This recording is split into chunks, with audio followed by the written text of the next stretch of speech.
Hoyun is a novelist who writes a viral epic light novel where the villain is destined to die one day. In this trending isekai, right after finishing the last chapter, he receives a letter that transmigrates him into his own story, into the body of the villain himself, whose tragic fate he wrote. After transmigrating, Hoyun finds himself lying on a bed, completely disoriented. He doesn't recognize his surroundings, and even his body feels different. When he gets up and looks in the mirror, he notices some disturbingly familiar features. That beautiful crimson hair, that sly mouth, and those eyes that show not a hint of emotion. At that moment, when it hits him like lightning, he realizes he has possessed someone else's body. And that person is Arsnadel, the most powerful villain in his novel. The problem is, there are only a few days left before he is killed. But before going into all that, here's some background about this villain. Basically, the Arson family has mixed blood, part demon and part human. Thanks to the demonic powers in their lineage, they were once one of the most powerful families in the Empire, but they fell from grace due to 6 specific families joining forces to destroy them.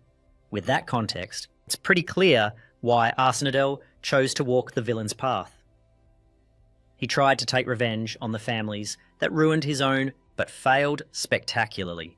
That's exactly why the original Arsnadel summoned the novel's creator in the first place.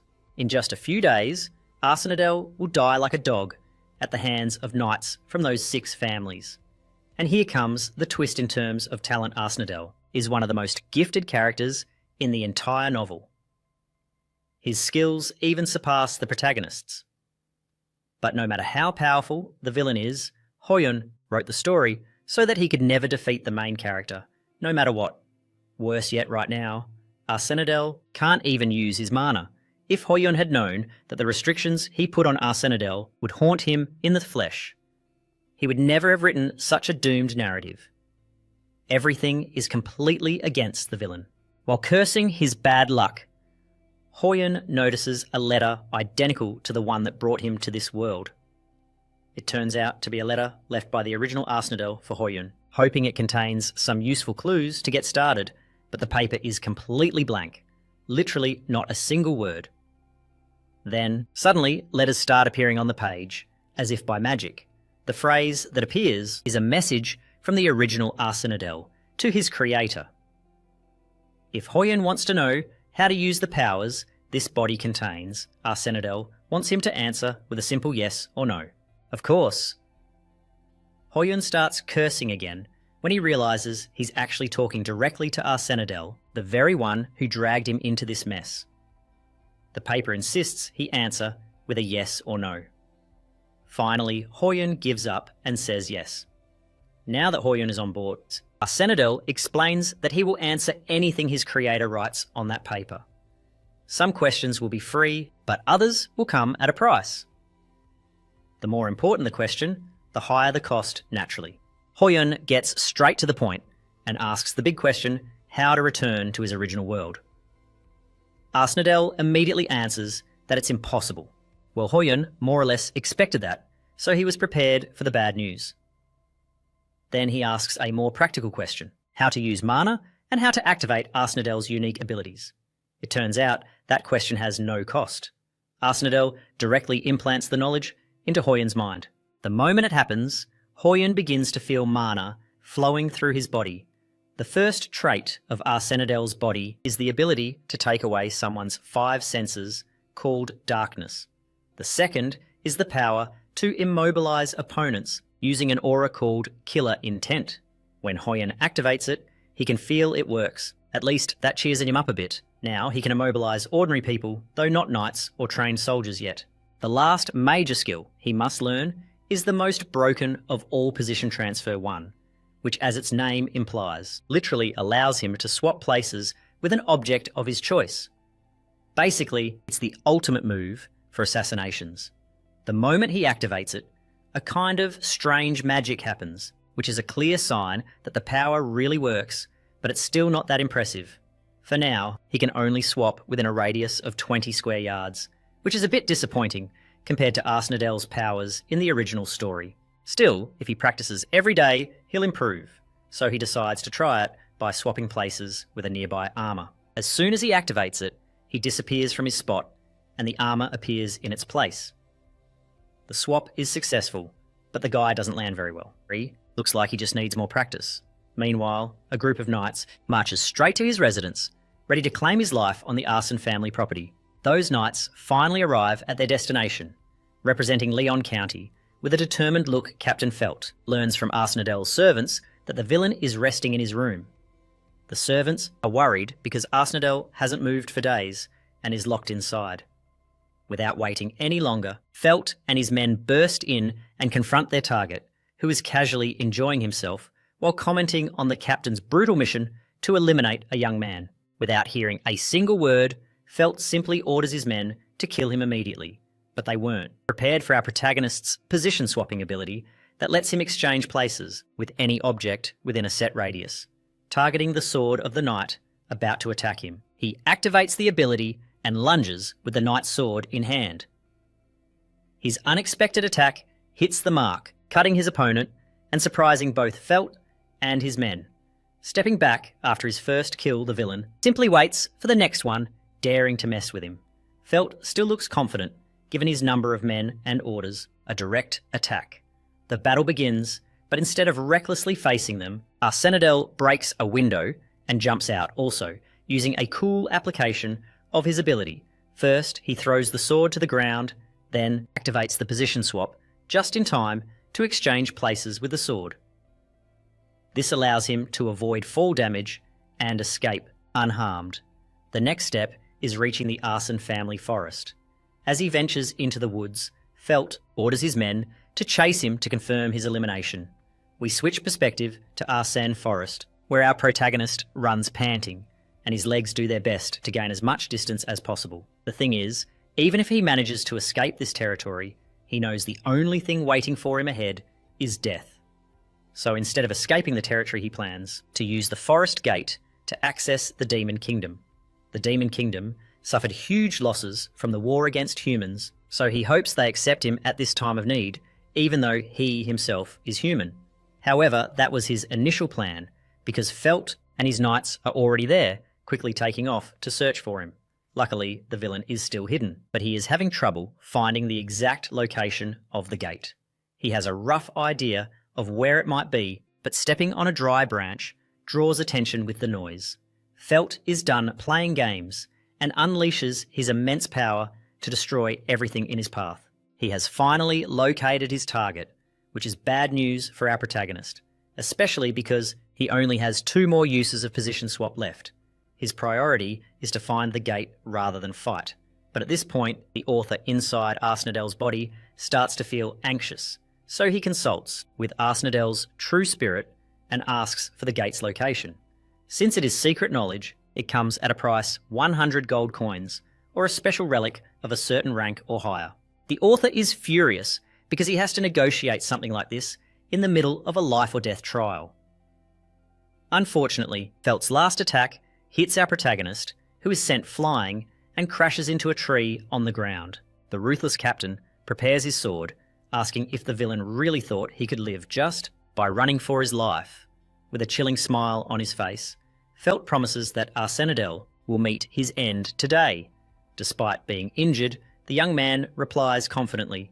He didn't know much about anything except one thing: he was determined to survive. Realising he's already on the brink of death anyway, Arsenadel, he stands up to use one last measure against his opponent. Felt finds his persistence annoying, although he respects the half-demon for maintaining his pride as patriarch of his family. In response, Arsenadel reminds him that knights like the captain and his men shouldn't even feel a shred of dignity when they gang up on a child, but he literally ends their lives, telling Felt to change professions and become a nanny. Yeah, that's going to need a ton of ice to cool down completely. Provoked, the captain points his sword at the target. Coldly declaring that he will no longer hesitate to be ruthless with his blade, he plans to make sure the sword pierces the boy's heart. Felt lunges to deliver the killing blow, unaware that this exact moment was what our protagonist was waiting for. He pulls out the special note he uses to communicate with Arsenadel and makes it connect with Felt's sword. Maybe they don't fully understand it, But our protagonist is so smart, he used his opponent's special artifact as the price to get the answer to his question. He achieves his goal and also gets rid of Felt's weapon. Arsenal has that. I tricked you, bro, smile, while the captain's sword disintegrates into nothing to everyone's surprise. The location of the demon gate is revealed as a reward for the artifact, and so our protagonist uses the position transfer again to get away. Felt tries to stop him, but the incompetent captain simply lost his chance. The villain escapes to find his special gate. He finally finds the gate emanating red tentacles of dark energy. Our Senador has achieved his purpose, but this guy Felt is like a damn cockroach. He throws a huge log just as it's about to hit his head, and he activates the last use of his position transfer. Promising to see the captain again someday, Felt is frustrated because his target escaped to the demon realm, a place where only darkness awaits him. Time passes, and we see Arsenal sitting alone chewing on a piece of dried meat. He wonders how much time has passed since he successfully crossed the gate and entered the dungeon. This dungeon was actually created by humans using secret demonic arts. Now he's surprised to find dried meat and a bed placed there. Arsenal wonders if this place was intentionally used to protect some kind of treasure. There is also a special barrier that deflects any blade coming head-on. Also, there's a stone guardian, which only makes the origin of this artificial dungeon more mysterious. The stone guardian looks chilling on its own, and Arsenal knows that if he crosses the barrier to face it, he will literally get slapped, so he's not going to try that. Finally, the special note lights up while Arsenal's true spirit communicates with the author, warning him of a penalty for manipulating the price rules. This is because he tried to use Felt's sword as a sacrifice. That trick will no longer work beyond this point. But even the author thinks it was crazy to have been able to use it at all, and on top of that, not even be punished for it. Suddenly, the author's attention is drawn to a stone that looks different from the rest on the wall. When interacting with it, he realises that only thanks to Arsenal's powers can he perceive certain things. An authoritative voice responds to his interaction with the stone, telling him he does not have the right to use that function. Our guy firmly suspects that stone must be the key to disable the barrier. Since he can't use it, he plans to find another way to get through it. He sees a stone that probably fell from the stone guardian's body. Even if it's just a stone, it could be useful in this case. Activating his position transfer ability, the author swaps places with the piece of stone, safely exiting without needing to activate the function.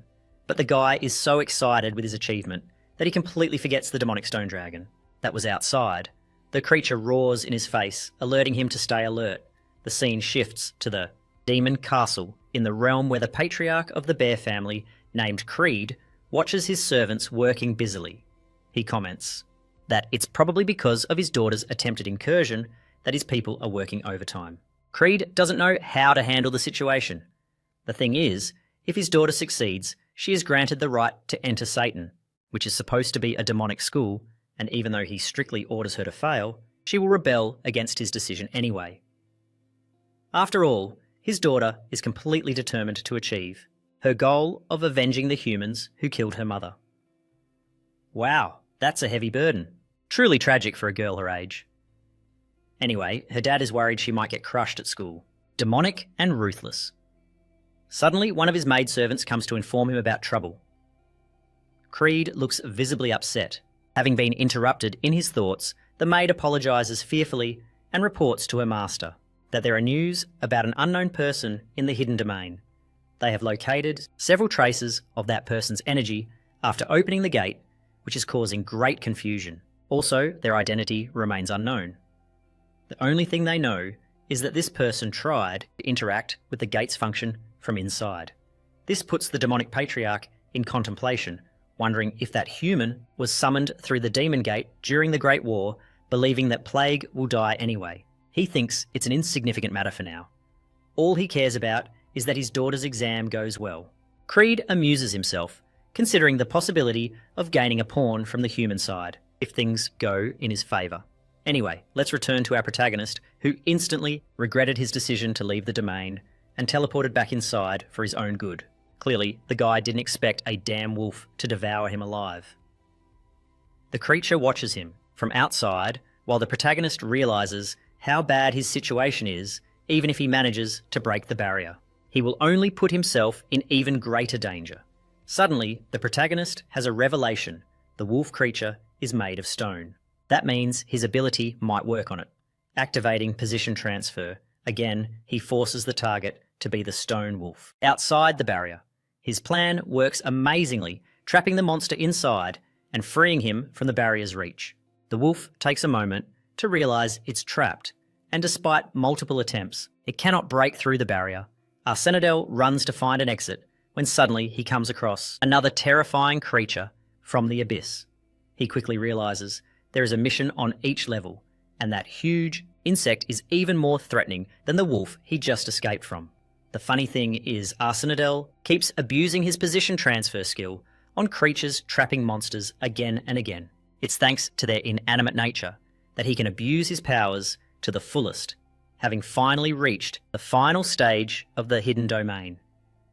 A voice speaks to him, congratulating him for reaching the last obstacle.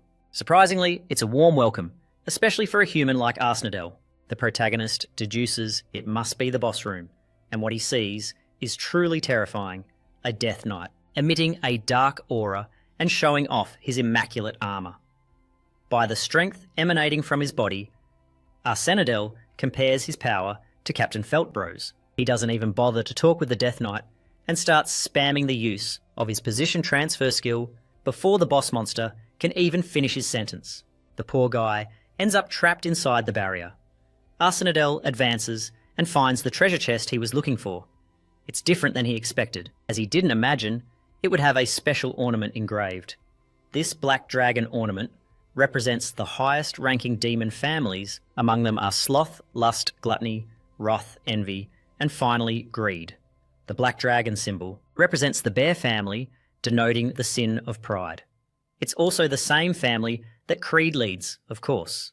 This revelation alone represents a threat to our protagonist's existence. He tries his luck and opens the box, hoping to find a way to escape.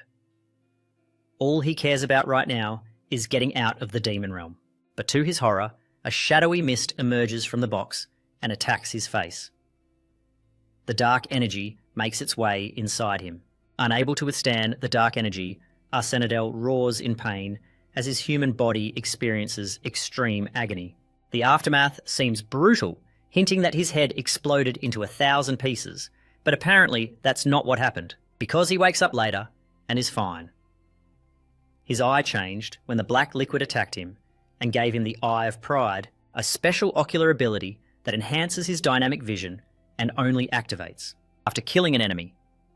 Now the guy thinks he's unstoppable because he can face dozens of enemies at once. He's impressed by his decision to come to the demon realm, and from here prepares for whatever comes. In front of the chest, there's a huge door. Arsenadel wonders how he should act, since surely there will be a lot of forces waiting outside to capture him. Stepping out basically guarantees his death, so he has to think of another way. He imagines, amusingly, surrendering faster than light, but that won't work either. The problem right now is that he belongs to the arson family, and the moment the demons find out that they're going to kill him, that's why he decides to cover the insignia on his neck.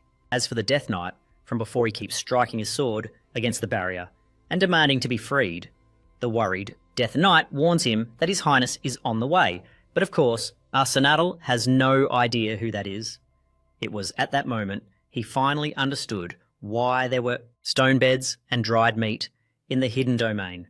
It's because this place is a testing ground used by the higher families to train their children. It's important for him to know what he's up against, so he immediately pulls out his special note to communicate with the real Arsenadel. The author asks who the closest character to him is right now.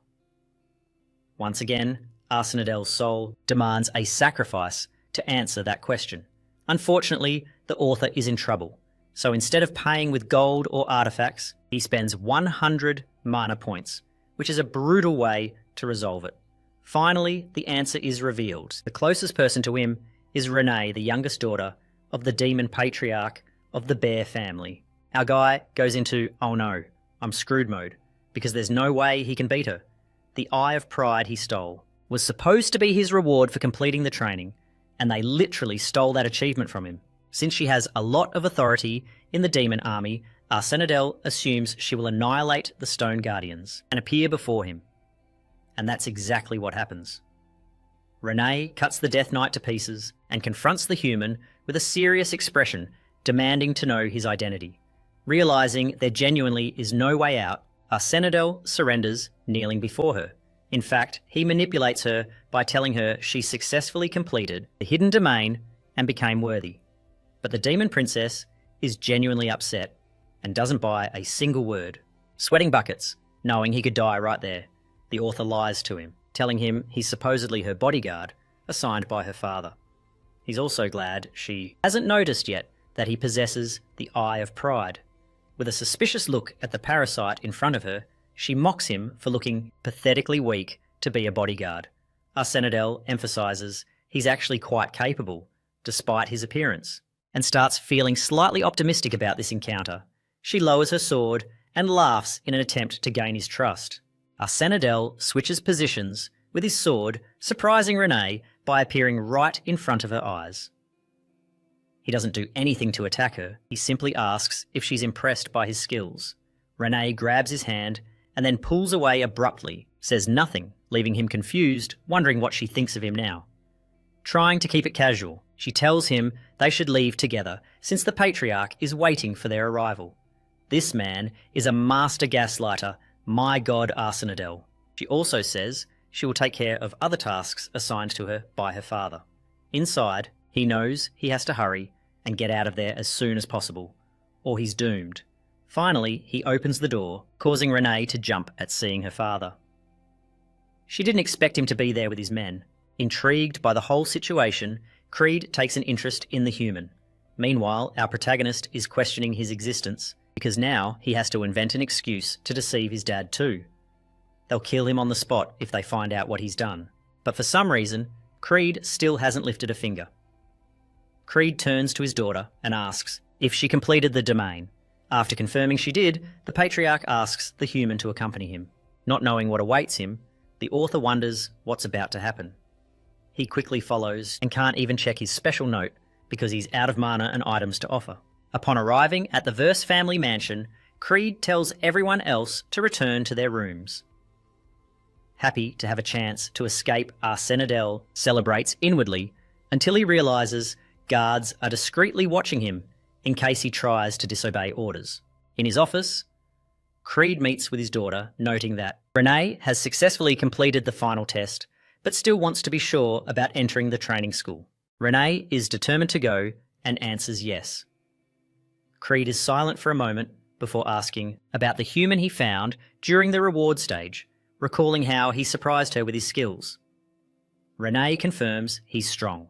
This pleases the Patriarch, who shows enthusiasm for the mysterious human, and concludes their conversation by approving his daughter's admission to Satan's school.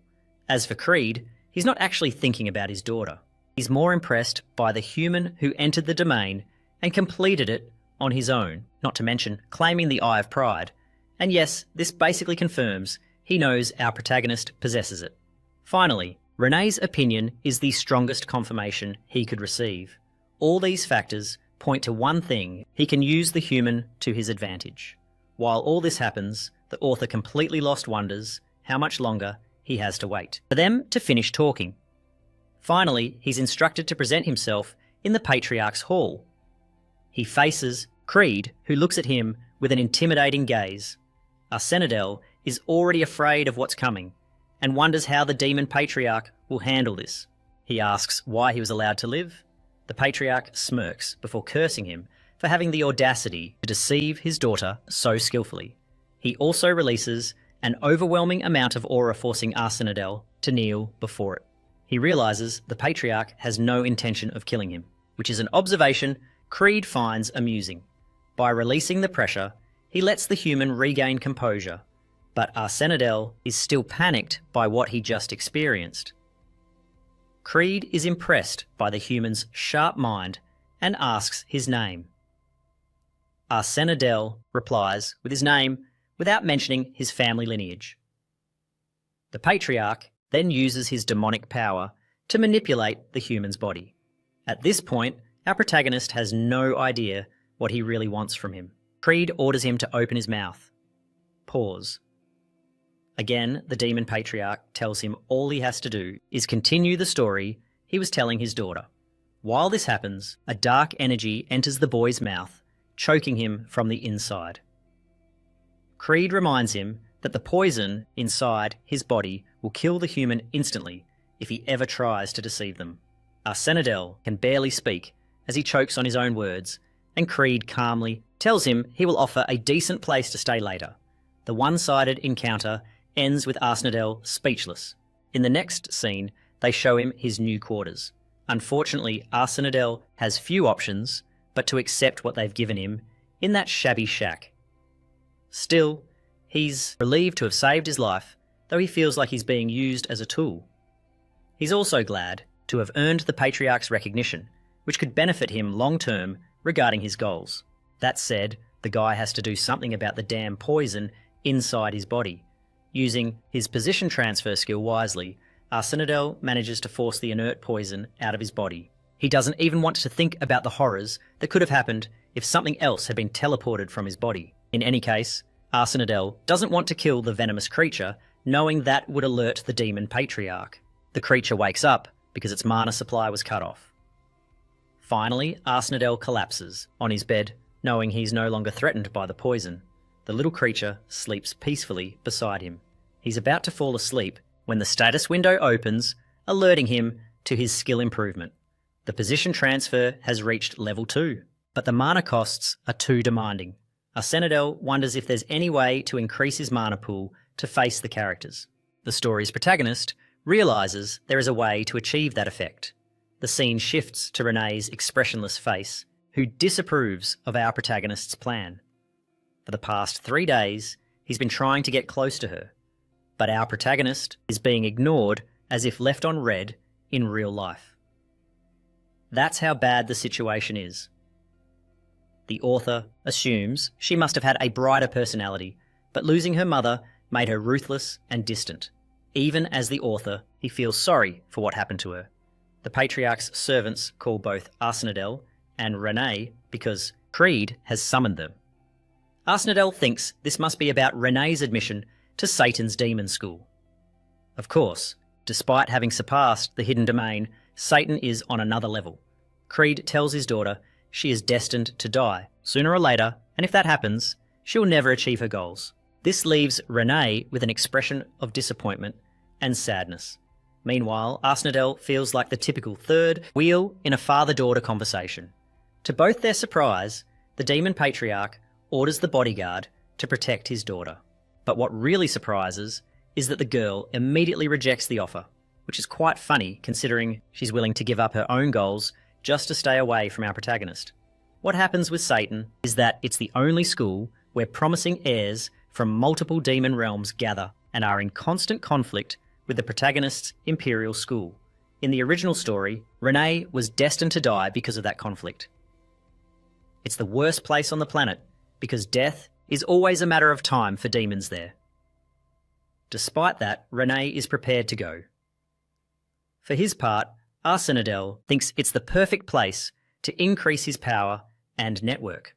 After all, as the author, he knows the events that will occur at the school. Seizing the opportunity, Arsenadel agrees to go, but has one last request. He asks for something related to mana, which the Patriarch finds funny because he thought the human would try to negotiate getting rid of the poison. The good thing is Creed hasn't yet realised that Arsenadel no longer has poison in his body. Creed curses him a bit, but considers his request.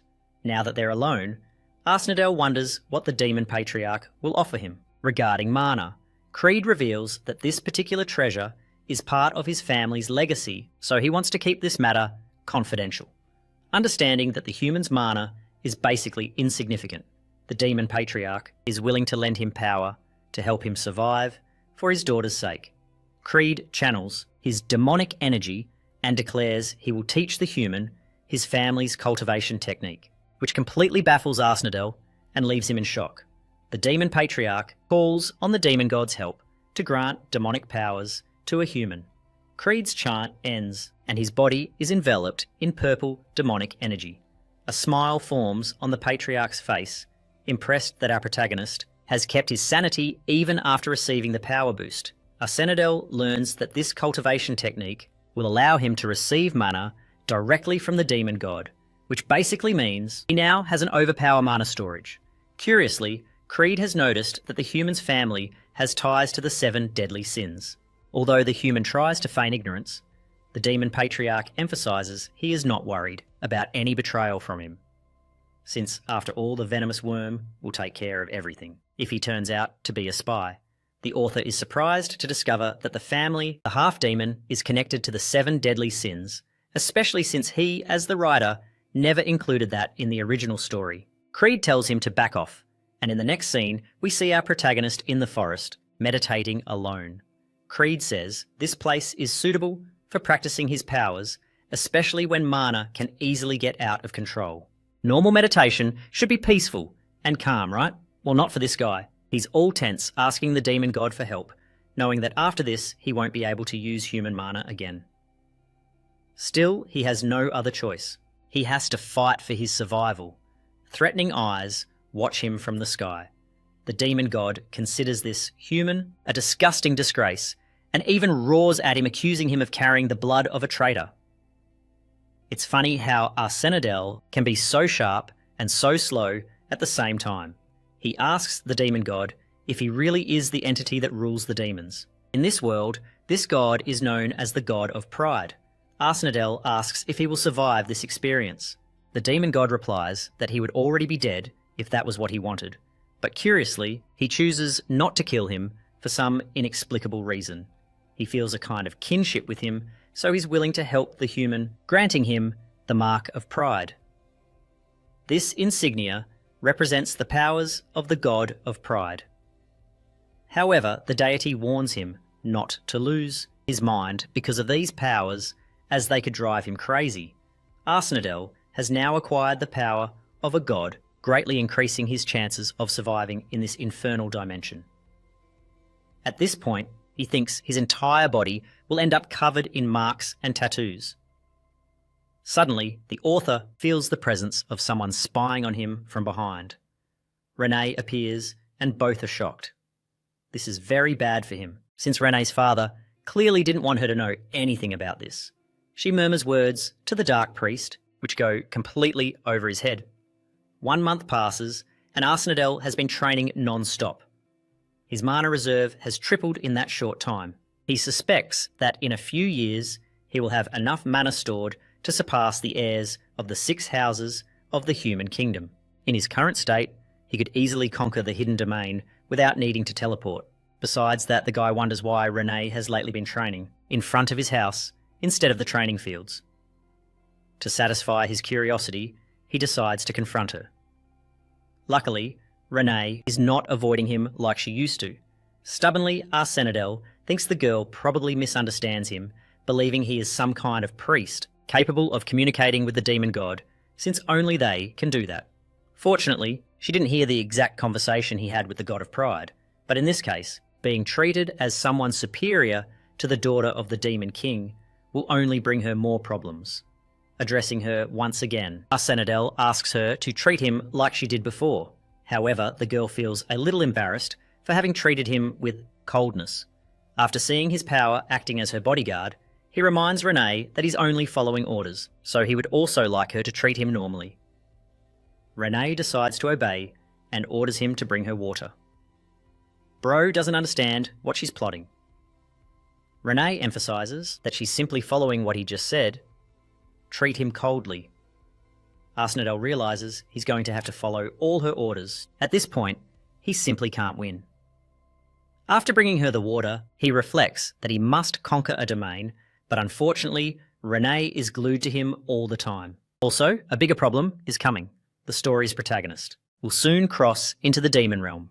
Arsenadel doesn't want the treasure of that domain to be lost, since the reward would help him survive in Satan. The author asks Renee about her preparations for the entrance exam, and she's a little surprised he would ask that. Arsenadel reasons that eventually he will have to face the strongest humans, which is why he's worried. However, Renee doesn't seem worried at all. She says she already has everything prepared. Arsenadel suggests she double-check, because there might always be something important she forgot that could become in a problem later on. Renee gets annoyed by his imprecise language. Arsenadel reveals to her that he is really worried about her, but this girl is smart. She doesn't let herself be manipulated so easily. She quickly realises that he wants to go on his own in his absence. She doesn't run into a dead end with her approach, while Renee gets upset thinking that maybe he is already getting bored of her. To calm her down, Arsenadel finally tells her the truth. He is interested in conquering a nearby domain. Instead of getting angry, she enters a contemplative state. She tells him that she actually did forget something. Just as he said at the beginning, our protagonist is happy, but then she reveals that what she forgot was to warm up before training. In short, the girl wants to go with him to conquer the domain, and thus warm up. She thinks they could easily conquer it in a single day. Of course, Arsenadel is worried but can't refuse his superior. Now let's explore more about this secret domain. It's called the Domain of the Undead. So you can already imagine what's coming. This place was once ruled by necromancers, but now it's nothing more than an abandoned site full of undead soldiers after the necromancers were annihilated in the war. Renee has a lot of knowledge about this domain, and that worries him since it is a mid to high level domain. At this moment, the number of undead soldiers is alarming, so Renee's help will be necessary for this mission. The only problem is that going together will make it harder for him to escape with her, and if the news reaches the Patriarch's ears, he'll be in trouble for having put her in danger. That's why he asks her not to go arguing that the Patriarch would get angry if he found out they left without his permission. But this demonic girl already had everything prepared. She knows a secret exit from the mansion, takes him to a secret hole no one knows about. Arsenadel realises she must be used to escaping if she does this so naturally. Renee doesn't respond, and both quickly use the exit. Upon reaching a fog-covered mountain range, the pair advances. Arsenadel asks how long it will take, but that seems to annoy her. He realises he messed up and tells her to just keep going. Renee explains they will have to climb the mountain, and that will be all from her side. It sounds easy, but for our protagonist inside, it's total suffering. They finally reach the desired place. The site is destroyed and abandoned.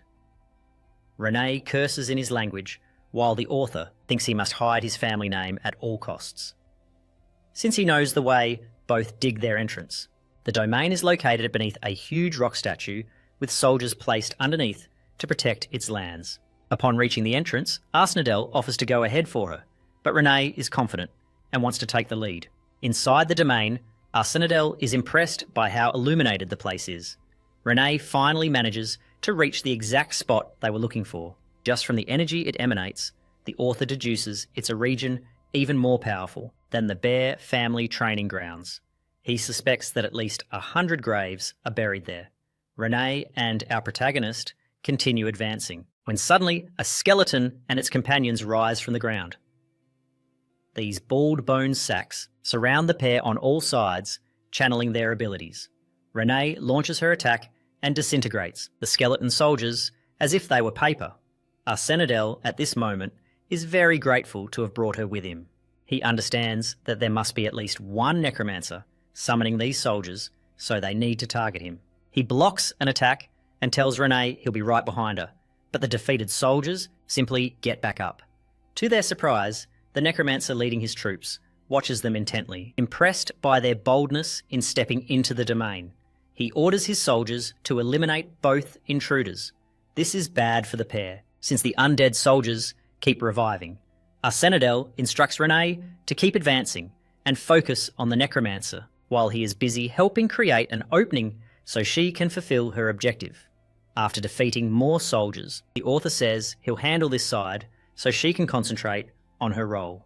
Channeling his powers, the daughter of the demonic patriarch advances to kill the necromancer. The mage summons even more soldiers to stop them. But Arsenadel thinks they need to focus on eliminating him quickly. If they manage to destroy the spellcaster's orb, the battle will be won, since he will be able to use the new position transfer ability. But their problems increase when suddenly a skeleton the size of King Kong appears.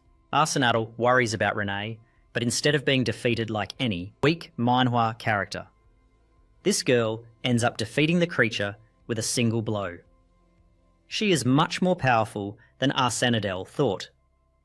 With this, she activates the position transfer to reach him quickly now with the newest ability. She can swap objects between each other, so she uses the exchange spell, stripping the necromancer of his orb and placing it directly in Arsenal's hand.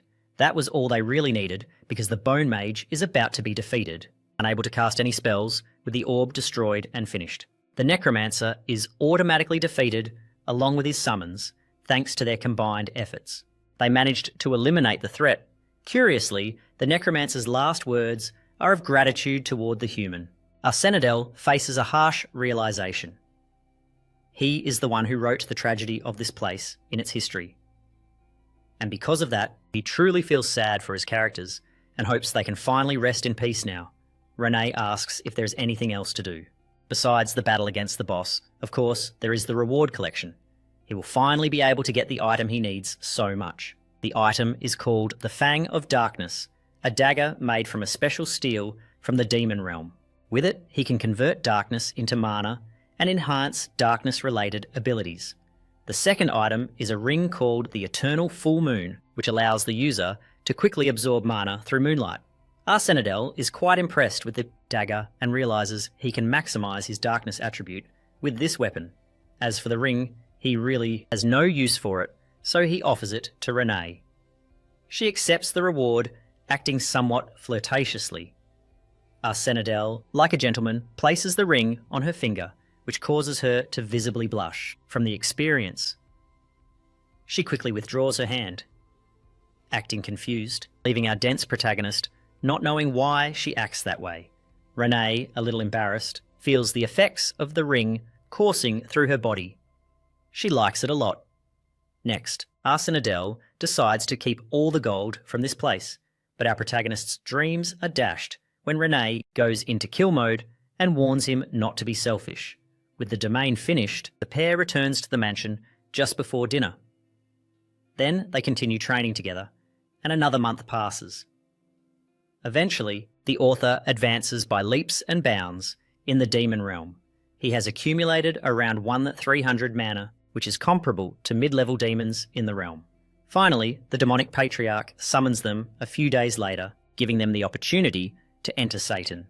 The time has finally come for both. They will go to the capital for the entrance exam. With preparations ready, the patriarch orders them to leave, not even caring about a proper goodbye. Seeing Renee's expression, Arsenal realizes she is sad. She simply bows to her father and leaves. Then our protagonist does the same to accompany her. But before he leaves, Creed stops to remind him that he has high expectations for the human. This scene is somehow sad.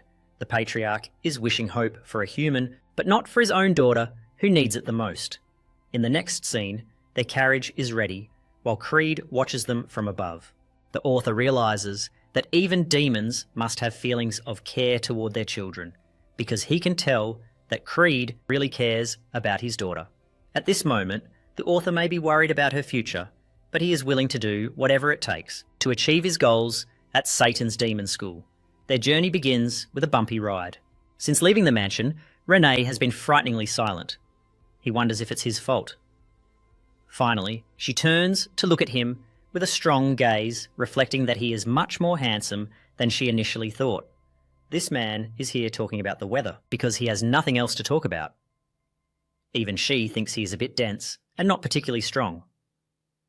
At this point, she is beginning to doubt her assumptions about his rank as a priest. Meanwhile, Arsenal wonders why he looks so intense. Renee calls herself stupid for doubting his powers when she witnessed his conversation with the literal god of pride. The way they are both thinking about each other is funny, because Arsenal thinks he's in trouble, while she is here starting to fall in love with him.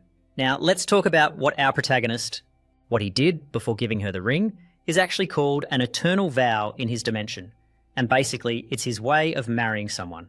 Although Arsenal did it without saying a word, she is curious about the kind of vow he made. By doing something like that, the demon who used to be indifferent is really interested in knowing his feelings. Anyway, Arsenadel reminds her they will arrive in an hour. His empty words only annoy her more because she was already here. Daydreaming about a romance in her head without telling him anything, she simply decides to take a nap. Leaving Arsenadel in suspense, an hour later, they get off the carriage with their luggage packed. The capital of the Demon Kingdom is huge and looks a lot like the capital of the Human Kingdom, although the demons here have horns and some physical differences. They are not that hard to distinguish from humans. The elite demons are known for having markings on their bodies, like a blonde one who has them on his neck. Renee tells him to hurry, and he follows her, asking where they are headed. Since the entrance exam is in 2 days, they need to register before then. Since it's in 2 days, Arsenadel suggests taking a tour of the capital in the meantime, but she seems uninterested and doesn't want to travel. Arsenadel still thinks he messed up, but again she rejects him to register for the exam. Remembering the backstory he wrote for her, the author realises that Renee never left her house after her mother died, so she should be feeling free here. However, for some reason, she seems uninterested in her surroundings. Anyway, they finally arrive at Satan, an incredible university that is 3 times the size of a normal one. The receptionist here is an old man who handles the registration process. Arsenadel steps forward to speak on behalf of his lady, to the man's surprise, who points out that Arsenadel doesn't even look like a demon at first. Even worse, the receptionist calls him a half-demon, trying to apply for Satan's exam. At this point, our protagonist knows his future here will be really painful to handle. The receptionist keeps ranting until he recognises the horns of the demon princess. Renee mentions she is from House Veer and that her guard will be admitted along with her. The guy keeps criticising, although he calls her guard a pathetic half-demon trying to enroll in the best demon academy. Renee no longer wants to hear his arrogant words and reveals a hint of her power for insulting House Veer. The guy wants to get into trouble for no reason. Just do your job, Baldy. Anyway, Arsenadel mentions his name and the association with House Pixie, and with that, the registration process is completed. To explain why the receptionist behaves this way, the author reflects that during the war, the half-demons ended up allying with humans, and that's largely why the pure-blood demons are upset with them. Anyway, with registration finished, they need to get to their inn to spend the night. After finding a tavern that seems pretty good, Arsenadel thinks it should be enough, but this rich and spoiled girl has her own complaints about the taverns here. Arsenadel reminds her they don't have her dad's money to waste, so their options are limited. Crid only gave them 10 gold pieces, which will last them a month. Since House Veer suffered great losses after the war, they can't afford to overspend. The couple enters to book a room. Arsenadel handles the entire conversation for her. The funny thing is that Renee blushes the moment he hears the receptionist ask if they want to share the room. The guy insists they have separate rooms. Since they will have 2 different rooms, the cost will be 2 gold pieces in total. It's not the worst deal in the world, according to the author. Renee goes upstairs, while Arsenadel says she will unpack the luggage so she can rest. Since she has always lived in a huge mansion, the author suspects this is her first time living in a place as modest as this. But she needs to get used to it as quickly as possible. As for him, he will need all the rest he can get for the upcoming exam. Finally, the 2 days passed and the exam day arrived. Applicants are told to follow strict instructions. There are so many applicants around, which makes the author wonder if there are at least 100 candidates. The fact that so many talented people are signing up to kill humans is a warning sign for our protagonist, because the moment his identity leaks, everyone will come after him. The exam supervisor orders the students to show their ID and board the train. This is the last thing he expected in the Demon Kingdom.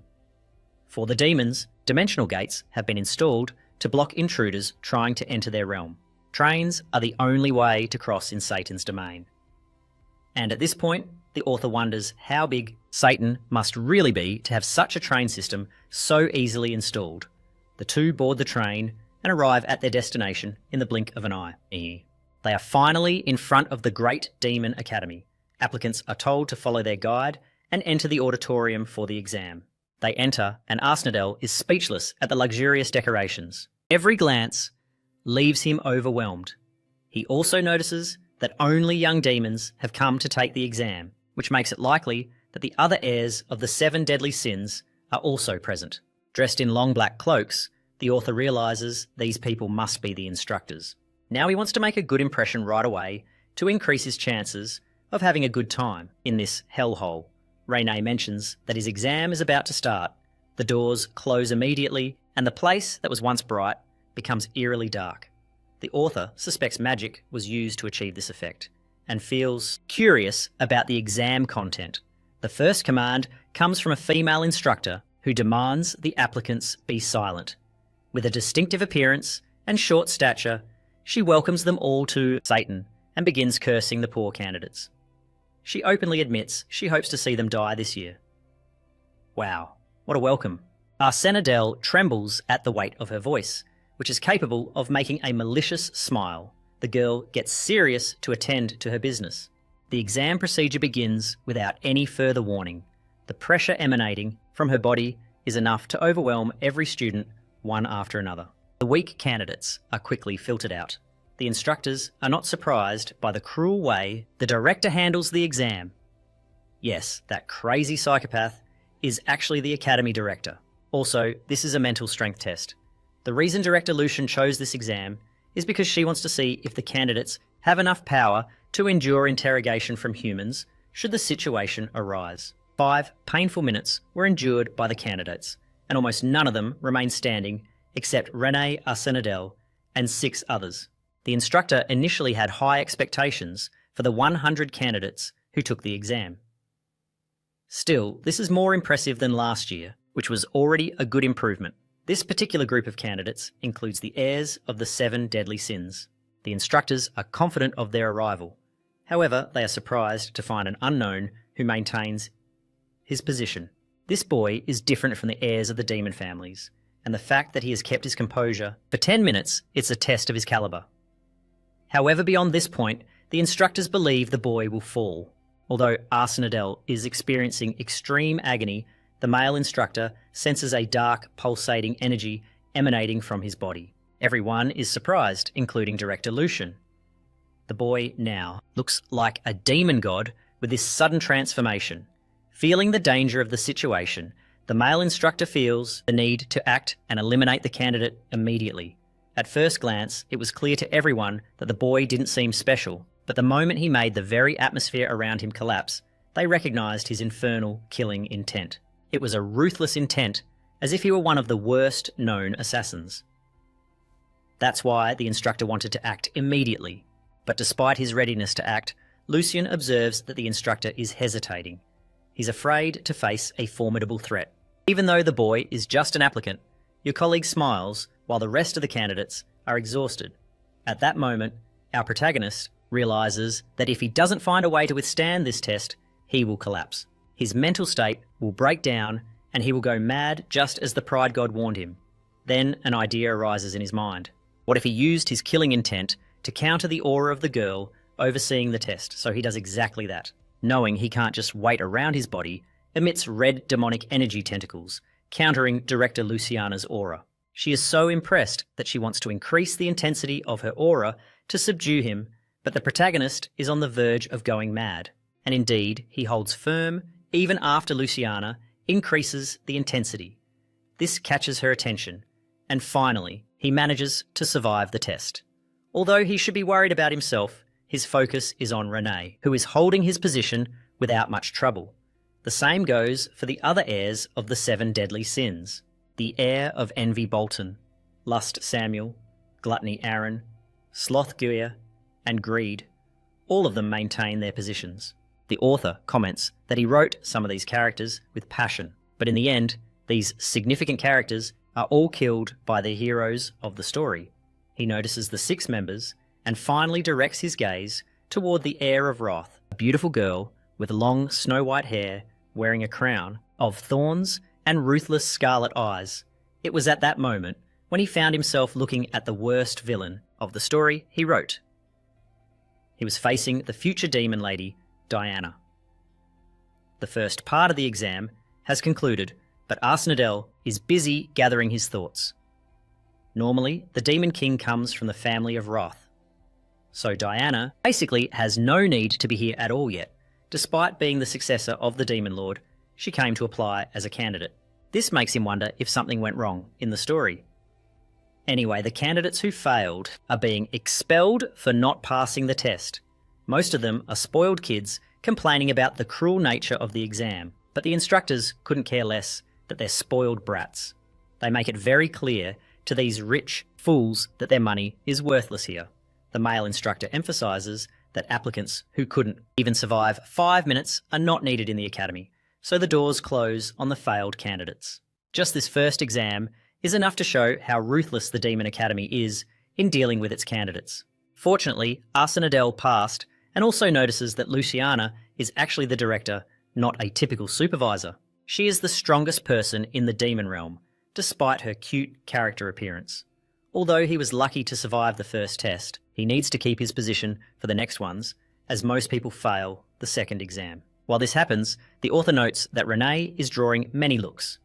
He has many fans for being so strong with his combat skills. It makes sense that the heirs of the 7 deadly sins are famous figures.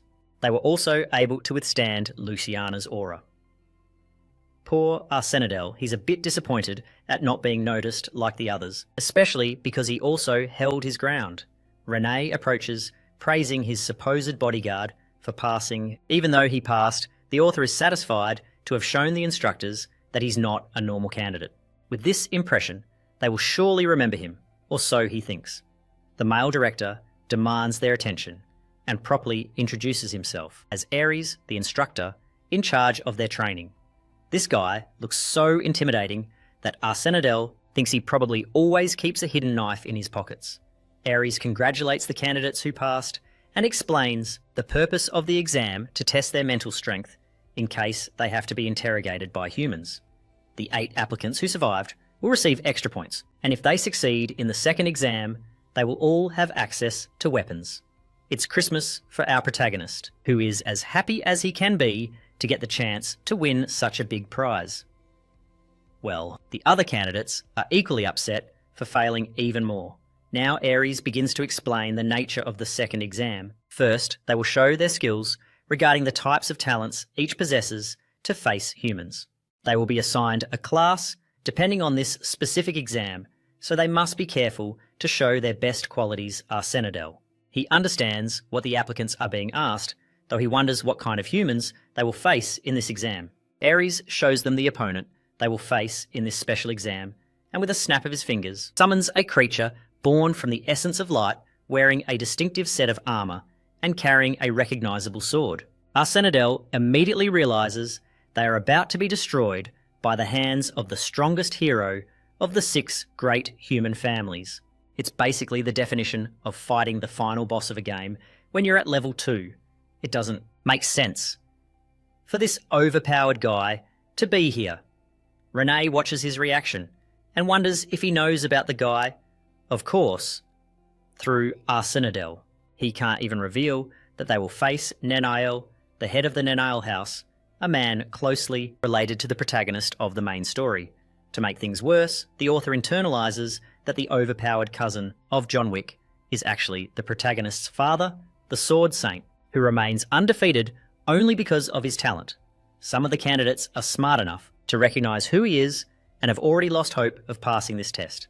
It's no surprise they know him, since this guy is a one-man army responsible for taking down multiple demon houses on his own.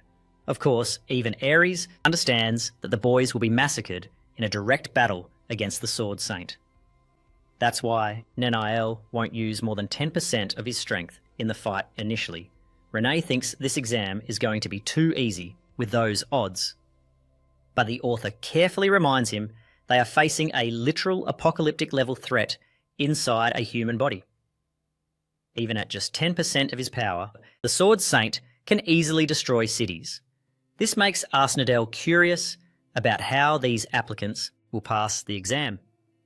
He thinks there must be some kind of criterion in play, and although the information scroll could be really useful here, he has no money to waste on it.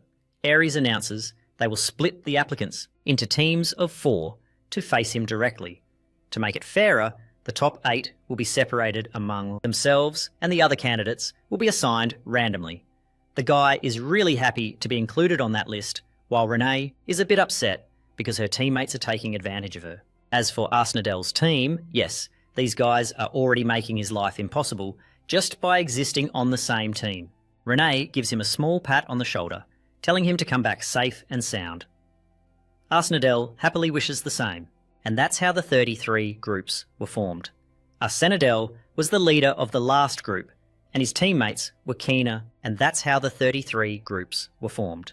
Arsnadel was the leader of the last group, and his teammates were Kina, Chris, and Sanchez.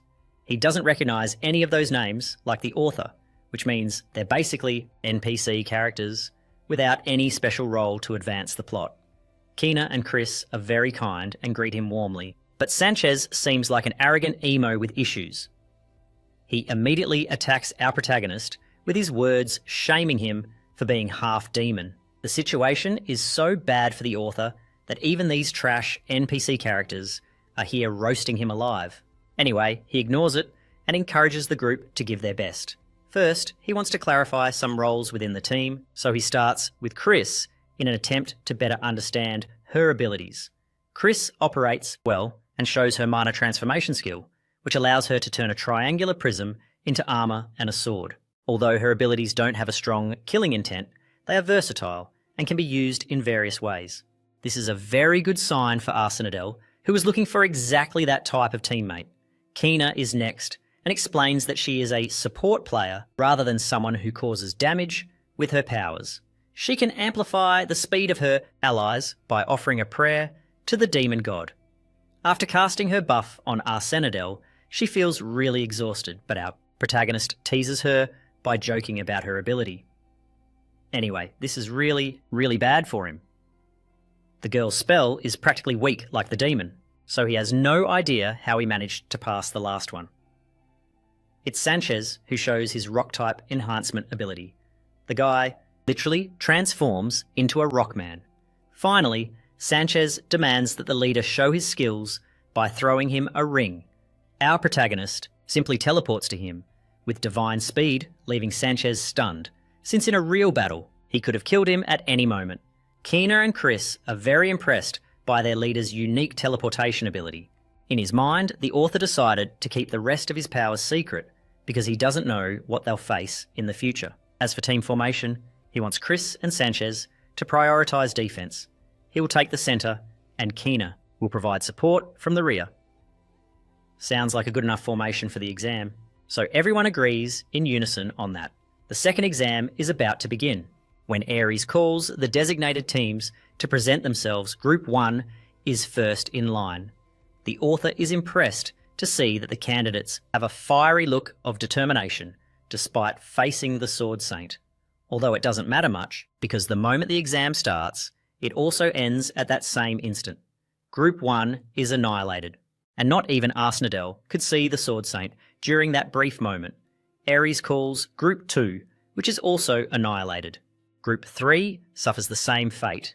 And when Group 4 is called, the candidates rebel against the ridiculous nature of the exam, claiming it is rigged from the start. Ares excludes the 2 candidates who complain about the test and asks the 2 remaining members if they still want to participate. Adele notices a blonde boy stepping forward to take the exam, despite being disabled, and at that moment, she reflects that this must be the hidden part of the puzzle to pass the second exam. Group 4's test begins with the 2 boys facing the Sword Saint. The outcome is already decided, as both are defeated instantly. If he had used Royal Aura, they would be shattered. Even our protagonist's team now doubts his abilities. Sanchez is practically trembling with fear. The Sword Saint continues annihilating groups until Group 10 presents itself and surrenders immediately. Finally, Group 20 is called, and all teams up to 30 are eliminated. From there, none managed to land even a decent hit. It was a fight against an unbeatable opponent. To his surprise, one of the candidates actually manages to block an attack. Interestingly, Arsnadel notices that the fights are becoming longer and longer due to the skill difference between each group. Now he is even more sure of the condition to pass the test. His team is a little scared because soon they will have to face him. Of course. Our protagonist shares his brilliant plan with them. He has deciphered the exam's criteria and believes they should fight and hold out as long as they can. After watching how the instructors are handling the applicants, he is even more convinced of his theory. Sanchez tries to oppose, but it's already too late. His group is called to the front. Our protagonist has enough confidence to believe they can defeat the Sword Saint in a direct fight. His words encourage his team, and they prepare to last longer than any duel scene so far. Deep down, Arsenadel plans to use the strongest villain's talent in history to manipulate the odds in his favour. The fight begins with an interesting formation. Chris Sanchez, Arsenadel, and finally his support. Since he doesn't have much information about the Sword Saint compared to other characters, he wonders what they should do in this difficult situation. He tells the team to gather information while the Sword Saint launches his first attack. Our protagonist roars to warn them in advance, but with a single slash of his sword, the shield, the barrier breaks, and not even Sanchez can block the attack. The author tells Kina to prioritise strengthening Chris so they can mitigate the impact of his fall after being thrown into the air. Then he orders Sanchez to do his job, which is basically to withstand all the damage head-on. Thanks to his hardening skill as a tank, they managed to block the first attack. Arsenadel quickly evaluates a gap between the second slash and realises it's a trap set by his opponent. He doesn't want to take advantage because he thinks it's bait to lure them. Focused on the battle, he informs his squad about the second incoming attack. The team positions themselves, but Chris is the first to face his limitations. So far, only one attack was enough to wipe out his team, so this next one will finish the job if they're not careful. The Sword Saint unleashes his attack, showing the same opening. This time, not even Sanchez can withstand his strength, his body suffering severe cuts while defending the team. Sanchez thinks they're going to die, but Arsenadel insists on holding out as long as possible, trying to predict the opponent's next move. Finally, the Sword Saint lowers his sword, but unfortunately the trial is not over yet.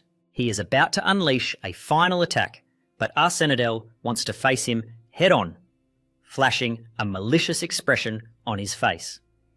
The author declares he will stab a sword into his opponent's throat, a statement that surprises his team. The Sword Saint prepares for his final attack, and Arsenadel tells Sanchez to endure it without Chris's intervention. It's a crazy idea, but Arsenadel knows what he's doing. The Sword Saint practically destroys Sanchez's armour and throws him toward the ceiling. It's at that moment the author uses the position transfer skill to switch places with Sanchez, and in the small opening given, activates the transfer again to focus on the opponent's sword. After making the blade disappear from his hand, he directly aims at the Sword Saint's throat, with a black dagger as the final move. The attack leaves the rest of the instructors stunned, but unfortunately for our protagonist, it doesn't land the finishing blow, and he receives such a strong kick that he spits blood. Still, he remains a persistent opponent in this battle. The author activates his darkness trait to envelop the surroundings. It's thanks to Chris's previous barrier that he survived the kick. Otherwise, his body would have been completely incapacitated. Although his attack failed, he managed to trap the Sword Saint inside a barrier without a single trace of light. In this void, he has a clear advantage with the dark blade in his hand. In a place like this, he basically has unlimited attack power, so he trusts his strategy. Or so he thought. Because the Sword Saint turns threateningly and shoots him a blood-chilling glare before appearing right in front of his eyes for another attack. Even Arsenadel thinks he's facing a monster more demonic than any demon. But luckily, thanks to his control over darkness, he draws the dagger from a blind spot and aims at his opponent. This time, the Sword Saint did not anticipate that our protagonist could summon hundreds of dimensional daggers. He activates the skill, and these pierce through the Sword Saint's body like projectiles, impaling him throughout the black void state. The void state confuses Arsenadel's teammates, while Ares realises the fight is over. From the dark fog emerges a single warrior standing and one defeated on the ground. Arsenadel is the winner, and his performance has left all the candidates speechless. His strategy worked, and even impressed one of the heirs. His companions run to him, celebrating his brilliant plan. Our protagonist is smart and doesn't go into details about how he defeated the Sword Saint. As for Sanchez, the poor guy is in very bad shape, but the instructors are already helping him. To the team's surprise, the exam isn't over yet. Arsenadel explains that they must complete one last step, driving the blade deeply into their opponent's body. The author shows his cruelty in front of the instructors, which even amuses the heirs. Laurel thinks it's quite impressive for a half-demon. However, she also believes he is still naturally inferior to purebloods. Her words just infuriated Renee, who starts releasing a killing aura in response to Laurel. He wonders what is causing the Bear Princess to act so aggressively. A chill runs down his spine. Laurel's servants are pathetic fools who believe she will defeat Renee. Back with Arsenadel, he notices Renee is radiating blood and wonders what is happening. But that's not the most important thing at the moment, since Instructor Ares approaches him and asks if he knows why he is there. Seeing his carefree answer, Ares turns around and says he will be watching him closely. Arsenadel is a bit disappointed for not receiving any praise or anything like that. At that moment, a fight between Renee and Laurel is brewing. Arsenadel wonders who the demon Renee is facing is. By appearance, he realises she belongs to the House of Lust. But it makes no sense that she is challenging Renee. Of all people, the author admits he was naive to write in depth only about his human characters and neglect the demons. Laurel sees the half-breed from a distance and calls him out directly. Therefore, the guy wasn't expecting it. But this crazy girl makes it worse by ordering him to become her slave. Hearing that, Renee becomes even angrier, ready to kill.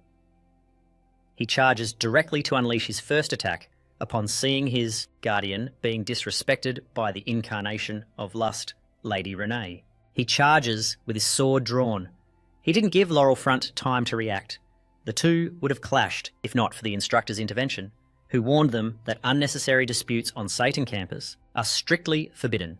If they want to tear each other apart, they must resolve their conflict outside school. The students watching the fight were stunned. If Ares hadn't intervened, something very serious could have happened to two of the best candidates from the 7 deadly sins family. Renee immediately sheathed his sword with a huff, while Laurel trembled with a nervous smile. Arsenadel went to check on his boss. She looked at him silently as he signalled that she should go up on stage, instead of joining her group for the exam. Lady Renee pulled out a handkerchief and wiped Arsenadel's sweat. Instead of ignoring him, she gently wiped his face and praised his performance.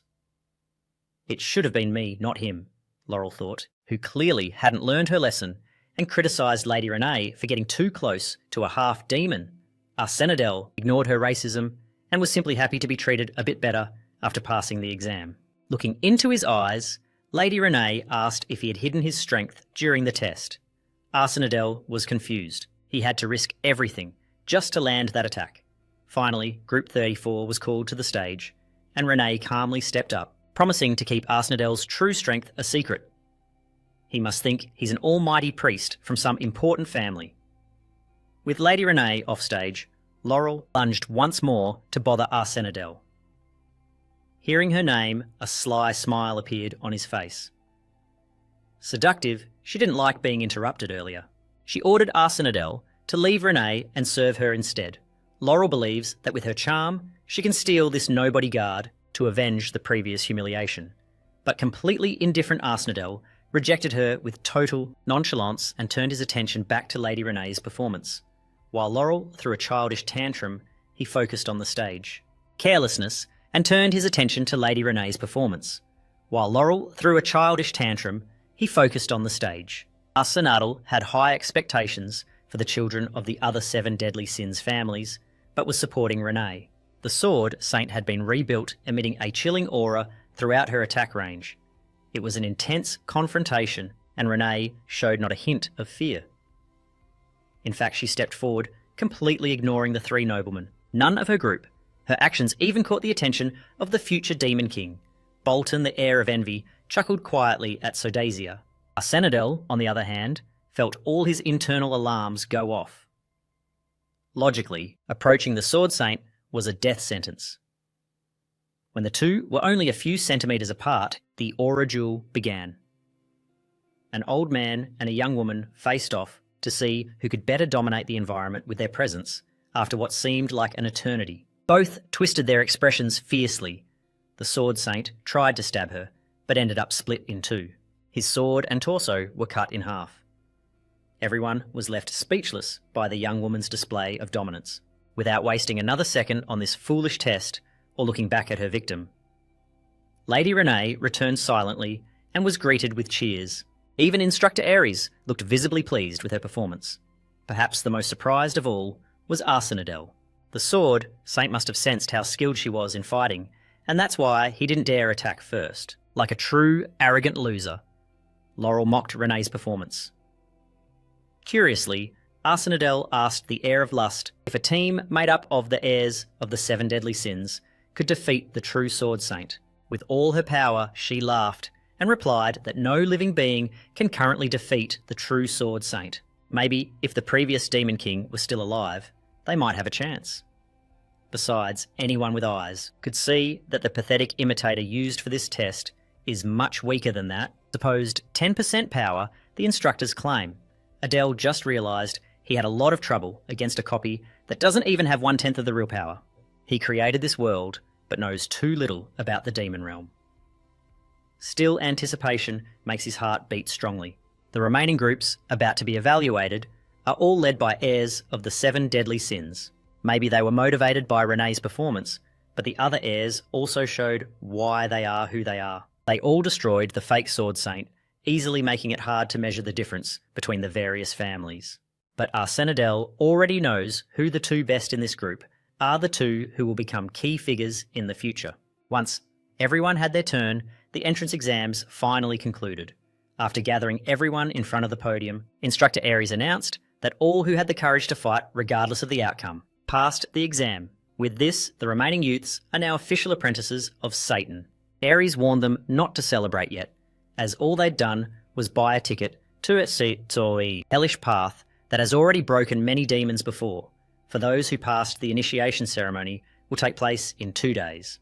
Those who managed to defeat the Sword Saint must stay a little longer. Arsenadel guessed this must have something to do with the promise of a reward mentioned during the first test. The heirs of the 7 deadly sins, along with Arsenadel, passed with honours and will have the opportunity to enter the arsenal. Before that, Bolton raised his hand with a question he wanted to know if they could leave the arsenal with a bunch of weapons in hand. He's excited to see what Satan has prepared for him.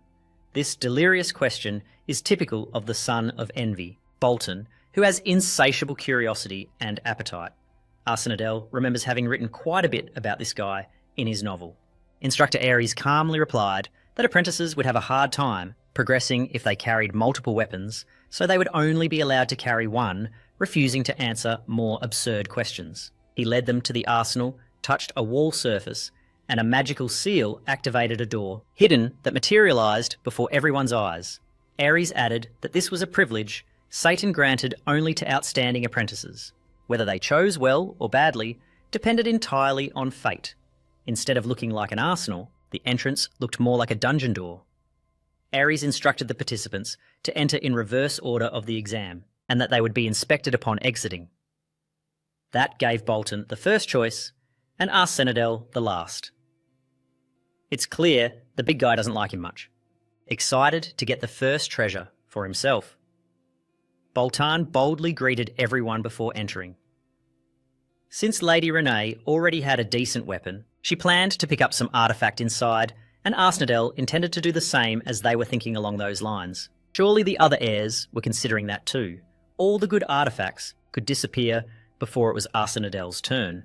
Bolton left the arsenal wearing a blackthorn crown, completely satisfied with his choice.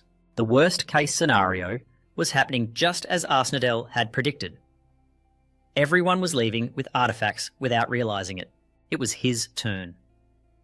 He saw the bracelet on Renee's wrist and asked her about its functions. She simply told him to go in and find out for himself. She also warned him about some displayed items that have no descriptions. They may lack explanatory text, but if they're kept in the arsenal, they shouldn't be junk right. Just before entering, Arsenadel gave Ares a meaningful look. Apparently, the big guy felt offended and told him to speak if he had something to say. With an awkward laugh, Arsenadel asked him what the deal was with the items without descriptions. Ares briefly explained that those were artifacts and weapons with unknown purposes and no registered owners. If you're lucky, you might get an amazing relic, but you could also get cursed for life. With a final warning, Ares urged the last participant to enter. Arsenadel would just have to find out if going last was a good or bad idea. Once inside, the structure changed dramatically. Surprisingly, it was a well-lit and orderly place. Though feeling some anxiety, he saw a light at the end of a long corridor and followed it. Upon reaching the arsenal itself, he was greeted by an impressive sight. Weapons and artifacts sealed behind magical glass. All kinds of demonic relics filled the huge room. Turning right, he found a uniquely looking spear and read its description. It was the Spear of the Twin Fangs, a weapon used by a nameless demon to hunt snakes. Vengeful snake spirits inhabited its tip, and when infused with mana, 2 snakes would emerge. The description tried to make it sound important, but in reality, it was a rather mediocre weapon. Besides, Arsenadel already had his daggers. Then he examined the starlight crystal, once used by a talented astrologer. By injecting mana, the user could harness starlight to illuminate the surroundings. Basically, it was a fancy lantern. Seeing an empty magical display case, he curiously looked at the description of the item that was once there. It was the Great Circle of the Victor, which granted exceptional recovery and resistance bonding to the user until the day of their death. Surely that was what Bolton wore on his head. Arsenadel found this strange. He remembered eliminating binding objects in his novel, so he didn't expect to find one here. Looking around to inspect the place, he was increasingly convinced that all the good items had already been taken. The Python's binding was gone, as well as the demonic general's banner and the fallen noble's insignia.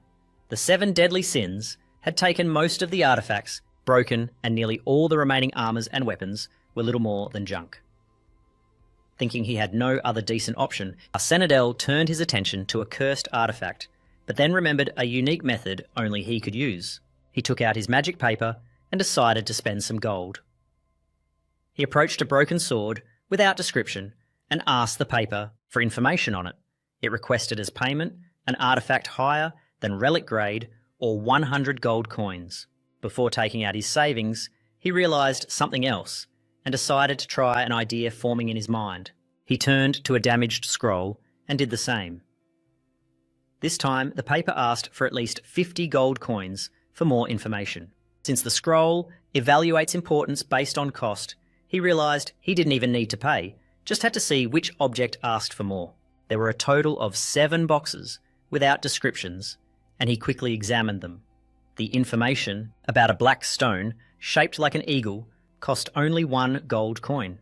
It was an obvious scam, since it only cost 1 coin. Arsenadel saw no problem spending a little and discovered the eagle's function. It exchanged its owner's fortune for another's misfortune. In other words, it was trash. Arsenadel kept checking the unknown items. Some information cost 100 coins and others around 50. None seemed extraordinarily powerful. Only 2 remained to be checked, and he finally found one that cost 300 gold coins a pauldron.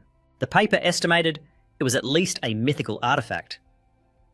This thing put all the others to shame. Artifacts chosen by the heirs. Just as he was about to decide on the pauldron, his attention was inexplicably drawn to the last undescribed object he had yet to explore. He felt a strange sensation of being watched. Although he was alone, the artifact was shaped like a simple necklace. Something told him that Arsenadel's keen senses were reacting. He pulled out the magic paper and requested more information about the strange accessory. The paper glowed intensely and flew by itself, emitting a blinding light. It showed a single phrase: "You must offer a god." This had to be at least legendary class. If it demanded a god as sacrifice, just when he thought he was doomed, he was actually blessed. Thinking about it more, he realised he was jumping to conclusions. Right now, he wasn't even associated with a lesser god, much less a demon god. For the moment, he decided to try infusing some of his mana into the mysterious necklace. After a few seconds, he got only complete silence. It was frustrating. He had something extraordinary in front of him and no idea what it was capable of. He racked his brain, trying other tricks with the paper, hoping to get some information. He phrased his questions differently, but no matter how he asked, whenever it was about the necklace, the paper demanded offering a god in exchange. He finally began to accept he wouldn't get anything for free. Still, he took the risk and chose the collar as his reward. Regardless of its function, he was sure he had acquired the most valuable item in the arsenal. When equipping the accessory, he opened his status window to check for any changes. As expected, an unknown trait appeared that wasn't there before. Now, he just had to take his time to figure out what this item really was. When he left the arsenal, Instructor Ares asked him about his strange choice.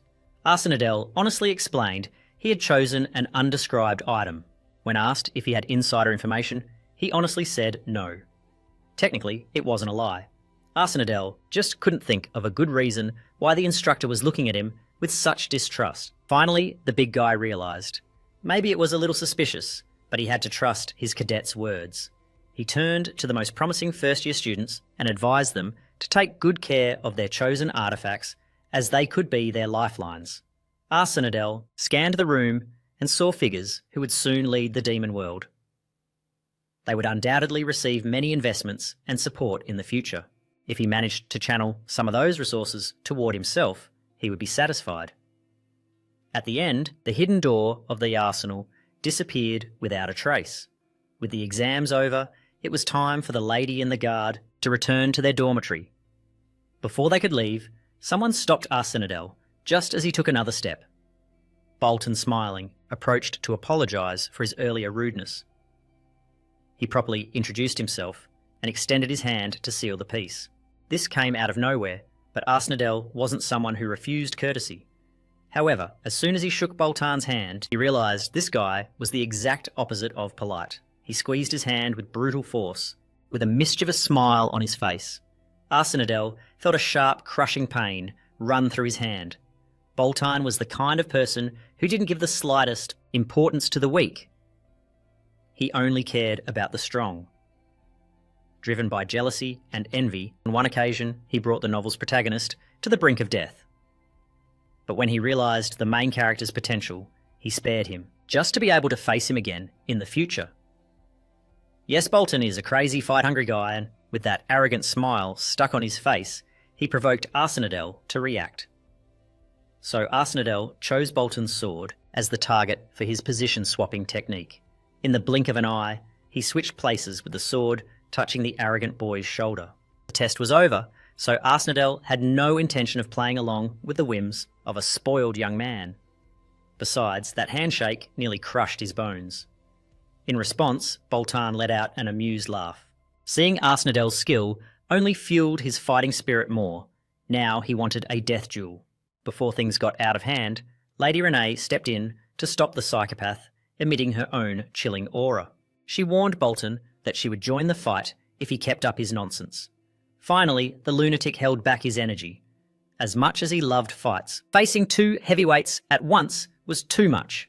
He didn't want to risk getting injured before classes started. Besides, there would be plenty of chances to shed blood. That maniac is really crazy.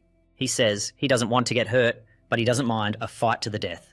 Arsenadel can't get rid of Bolton just yet for now. It's time to withdraw with the young lady. Despite all that madness, Arsenadel couldn't help but feel excited about life on Satan. Back at the hotel, Arsenadel woke up feeling refreshed in the morning. The guy strolled, casually showing off his perfectly toned body just to make us feel mortal. He feels better and is getting stronger every day. Excited, he took out the uniform the Satan Academy had sent him to try on, putting on the black pants, the standard ones, and the black blazer with patches. He was surprised by how comfortable it was. For a full 3 years, they're not allowed to wear anything other than the uniform, but at least it's practical. Eager to see Lady Renee with hers, he hurried to her room and knocked on the door. Confirming it was her guard, Renee opened it. Arsenadel was left speechless, seeing how beautiful she looked in the classic blazer and skirt lit by the sunlight filtering through the window. He couldn't help but compliment her, making the young woman blush.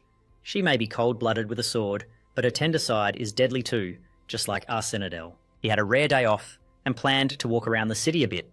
He leaned in and advised her to rest. But before he could leave, she stopped him.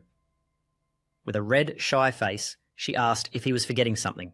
She reminded him he had a day off as a student, but not as her bodyguard. He had completely forgotten his main duty. Excited by the idea of resting alone as a compromise, she decided to accompany him for a walk around the city. After changing, thus his long-awaited day off vanished, but his regret was erased by the city's vitality. With how clean and peaceful it looks, it's hard to believe a war was fought there just 10 years ago. Reconstruction is still ongoing in the outer regions. Humans may have won the war, but they didn't manage to fully take the capital.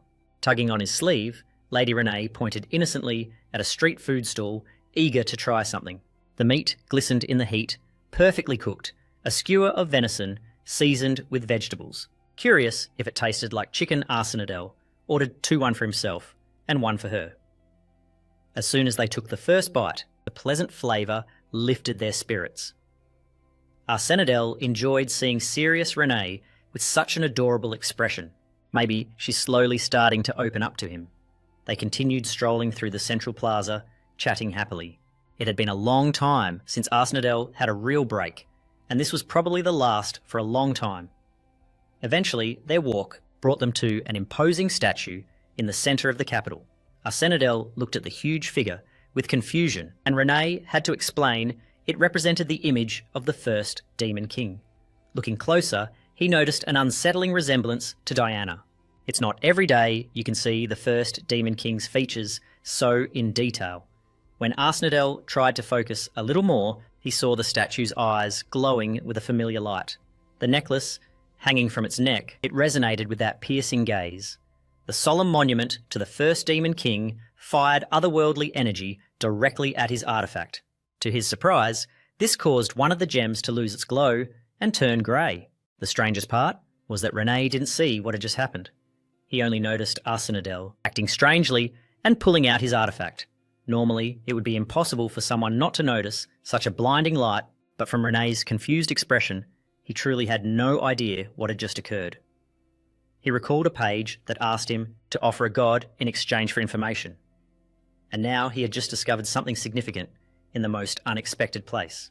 He is sure that his artifact is somehow connected to the first Demon King, which motivated him even more to investigate. With that, his walk through the city came to an end with Arsenadel brimming with curiosity. The next morning, they went straight to Satan for the induction ceremony, the director and the instructors. They were on stage in front of about 100 new students gathered in the auditorium. Arsenadel could hear the rookies calling the director girl, even though she could crush them without lifting a finger. Some even found her adorable. They were calling a tattoo-covered girl cute. Some of Arsenadel's classmates should really check the contents of their hard drives. Suddenly, the director shot a deadly glare at the noisy students. Arsenadel made a mental note. She might be able to read minds. With Instructor Ares' shout, everyone fell silent, and the ceremony began. The director's opening speech was quite standard, and the atmosphere calmed down. With that out of the way, the oath-taking of the top cadet and the runner-up began. As expected, the honours went to Diana and Bolton. Arsenadel looked at Lady Renee, who didn't seem affected by not securing one of the top spots. Makes sense, considering her only reason for enrolling in the academy is to get revenge on her mother. She isn't interested in competing. As for Arsenadel, he has his own agenda, regardless of what others say. On the way to the stage, Bolton shot Arsenadel a challenging look and an arrogant smile. Arsenadel chose to ignore him. Tangling with that lunatic can only bring trouble. When the top cadet stepped onto the stage, her mere presence made it clear why she was at the top. As expected from someone blessed by the gods, the Demon King's daughter Diana is simply unmatched. The oath of the top cadet to erase her disgrace and rebuild the Demon Kingdom echoed throughout the auditorium. Everyone could feel the rage of those who lost their homes and families at the hands of humans. If these demons discover Arsenadel belongs to the Arsene lineage, the worst-case scenario would be an eternity of torture. With the ceremony concluded, Instructor Ares instructed everyone to check their assigned classes on the bulletin board. The students lined up orderly to look for their names. Upon checking the list, Arsenadel found his name under Class A. When he looked for Lady Renee's name, a tear almost slipped. Luckily, his boss was assigned to Class C. He tried to look upset, but the smile on his face betrayed his relief. She reminded him that she is still his bodyguard and that he must drop everything when she needs him. Satisfied with his newly gained small freedom, Arsenadel headed to his assigned classroom. Along the way, he accidentally bumped into another student. The boy turned to him with murderous eyes, veins bulging on his neck, with a rude attitude. He threatened to kill him and called him despicable. Arsenadel was perplexed by such sudden hostility from a stranger. He recognised the boy. He was Beres's son, a descendant of the sin of gluttony, Samuel quite strong, even among the 7 deadly sins. Although it was his fault the boy wanted to pick a fight.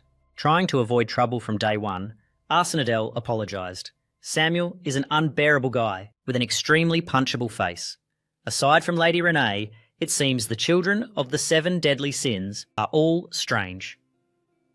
Arsenadel can only pray he doesn't end up in Class A with Bolton. In Satan's teacher's lounge, a heated meeting was taking place. Instructor Idea was protesting because she believed she should be respected as a proper instructor of Satan. Instructor Aries argued that she simply couldn't be trusted to handle a child, particularly dangerous, and claimed he had more experience dealing with such cases. Idea found it absurd that this man was trying to trample her to take control of Class A. Mediating between them, Director Lucian asked them to be quiet. Idea found it unfair that she was always the one getting criticised. To clarify things, the director let Aries explain his reason for wanting to switch classes with Idea. He simply explained that he was better prepared to handle that cadet Arsenadel since he had faced countless enemies like that boy on the battlefield. One look was enough to see the child was a natural killer. The kind of person who would point his sword at his own allies and needed to be contained immediately. The other instructors thought he was exaggerating about a half-demon child considerably weaker than the sons of the 7 deadly sins Aries. He argued that raw power doesn't define true strength, that Arsenadel's boldness and calm were no less than the best of the heirs. That's why he wanted to take charge of Class A to keep a close eye on the cadet.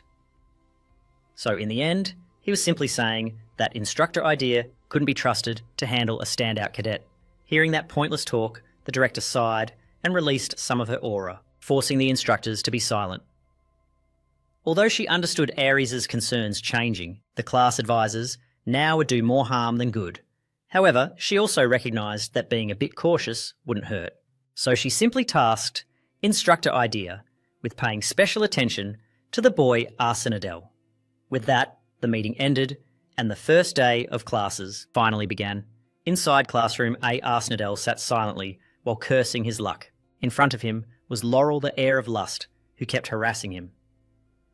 At least being stuck with her would be better than being stuck with Diana. And instead of Bolton, another of his classmates, was Samuel, the grumpy, gluttonous brat. Laurel, with airs of superiority, asked if he had followed her to class. When everyone knew class assignments were random, she laughingly granted Arsenadel the privilege of being her slave once again.